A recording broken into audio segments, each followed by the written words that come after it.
آتنا في الدنيا حسنة وفي الآخرة حسنة وقنا عذاب النار. بالمناسبة ترى أعظم دعاء عند أهل العلم في الكتاب والسنة هو اللهم آتنا في الدنيا حسنة وفي الآخرة حسنة وقنا عذاب النار. الله.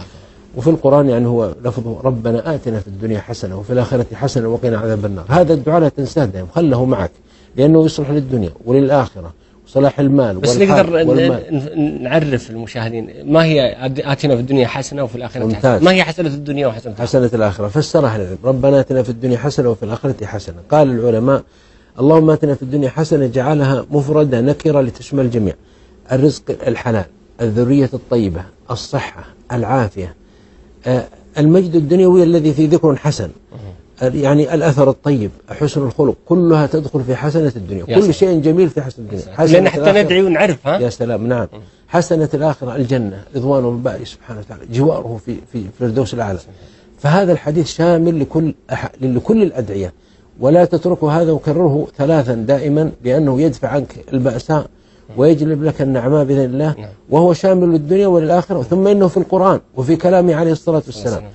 شكرا لأخي لأن ذكرنا بهذا الحديث، لأنه هو رأس، هو تاج الأدعية، مثل ما قلنا تاج الأذكار لا إله إلا الله وحده ولا شريك له، له الملك والحمد لله على كل شيء قدير. الحمد لله في هذه الحلقة الله ذكرني وإياك تاج الأذكار لا إله إلا الله وحده ولا شريك له، له الملك وله الحمد لله على كل شيء قدير. تاج الأدعية ربنا آتنا في الدنيا حسنة وفي الآخرة حسنة وقنا عذاب النار. تاج التسبيح سبحان الله وبحمده عدد خلقه ورضا نفسه وزنة عرشه ومداد كلماته 3. يا سلام. تاج الاستغفار، كنوز في الحلقة اليوم. تاج الاستغفار اللهم أنت ربي لا إله إلا أنت خلقتني وأنا عبدك وأنا على عهدك ووعدك ما استطعت، أعوذ بك من شر ما صنعت، أبو لك من نعمتك علي وأبو بذنبي فاغفر لي فإنه لا يغفر الذنوب إلا أنت.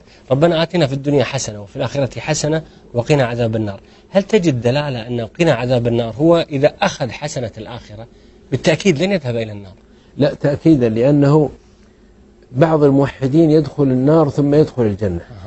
فهنا قطع على نفسي يا ربي لا أتعرض للنار أبدا. نعم. وأنا عاصي لكن مباشرة أبغى فوري دغري على الجنة. يا سلام. الله يرزقنا وإياك ومن يشاهدنا الله يحرمنا وإياك والمشاهدين والمسلمين والمسلمات الحي منهم والأموات في نار جهنم. اللهم